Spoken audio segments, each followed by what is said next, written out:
In this video we'll look at how to find and download Microsoft Windows and also how to locate your serial number ready for installation. You'll typically receive your software from this website. It's rasmussen.onthehub.com, and you'll receive an email from the Support Plus Resource Center with your information regarding getting set up. So once you're actually at this site, all you have to do is click on Sign In. As you'll likely be visiting this site for the first time, you'll need to register, and you can do that by clicking on the Register button. And then, as it says here, your account should have been set up by an administrator. And so all you need to do is enter your username, which is typically your Rasmussen email address, and then for organization, simply select the Rasmussen College DreamSpark Premium. Click on Continue, and then you'll receive confirmation of your registration at your email address. Once you've done that, you can simply click on Sign In and begin by typing in your username, followed by your password, and click on Sign In. Once you've logged in, you'll be able to access your account or any previous orders you might have made, but you'll also be able to click on this Students tab here, and this will take you to your available software. And you'll notice it's broken down into categories. We've got Microsoft, Adobe, DreamSpark Premium, and more. If you don't see the DreamSpark Premium option, then be sure to contact the support center and they'll be able to fix that for you. This is the item that we're actually interested in for our Windows download, so I'm going to go ahead and click on DreamSpark Premium, and then you'll see a list of Microsoft software that's available to you. And in this case, we're actually interested in the various versions of Windows. And for this example, I'm going to download Windows 7, so I'll click on this, and you'll be given a series of different options to download. In this case, I want to make sure that I'm downloading the correct version. So you'll notice at the top here it says Windows 7 Professional with Service Pack 1, 32 or 64-bit. Be very cautious not to download the debug version. This is going to cause you all kinds of problems and will give you lots of error messages should you accidentally install this version. So for this example, I'll be sure to make sure my language is set correctly, and then I'll add the correct version to the cart. You'll get an error message that your current platform doesn't support Windows, but that's okay because we'll use Boot Camp to get this running. At this point, you can see your cart and your correct version of Windows in there. So you can simply click Checkout, and then you'll see the agreement here, which you can scroll down and accept.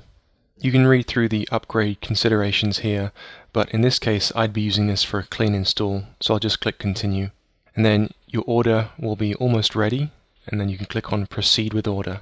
From here, you can check the message that shows you'll be getting an email confirmation, and if we scroll down, you'll see that the product key has been generated for us.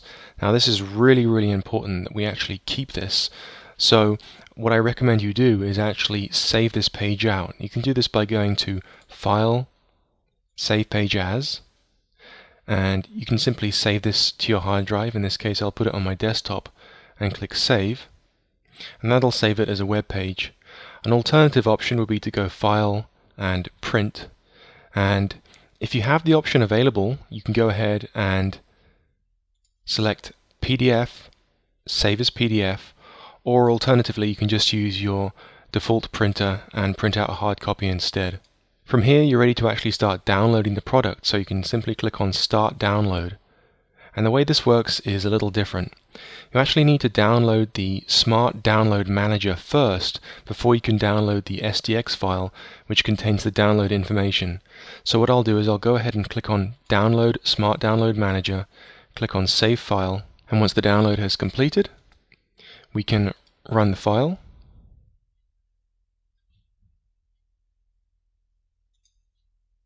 And install the download manager. Continue and accept the agreement, and install. And then finally click Close. At this point we can now access the SDX file, so we'll click on Download here, and I'm just going to open with and make sure Secure Download Manager is selected. So I'll click OK, and then the Secure Download Manager will open, and we can see what options we have here. So you can see that I'm being given the choice to download either the 32-bit version or the 64-bit version. If you can, I recommend downloading the 64-bit version. But before you go ahead and do this, you want to make sure that you look at the download location and be very certain that you know where this is downloading to. If you like, you can click on Change Location,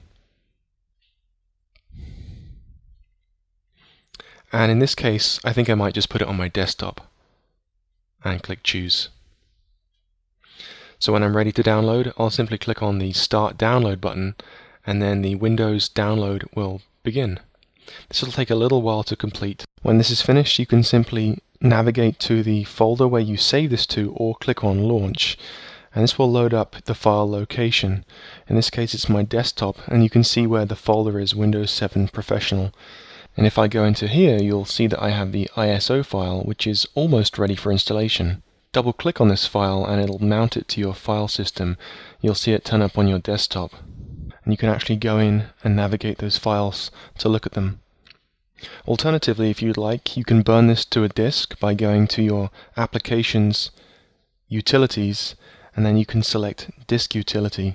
And from here you'll see the ISO file in your sidebar, and you can simply click on the burn icon to go ahead and burn that. Alternatively, you may wish to install this from a flash drive by copying it across. Something that's very important though, even after installing Windows, be sure to go back and back up that ISO file in addition to the information that you have on your product key. This is going to be really important if you need to reinstall this later on. So that's how to download a copy of Windows from the On the Hub website and get it ready for installation. Thanks for watching.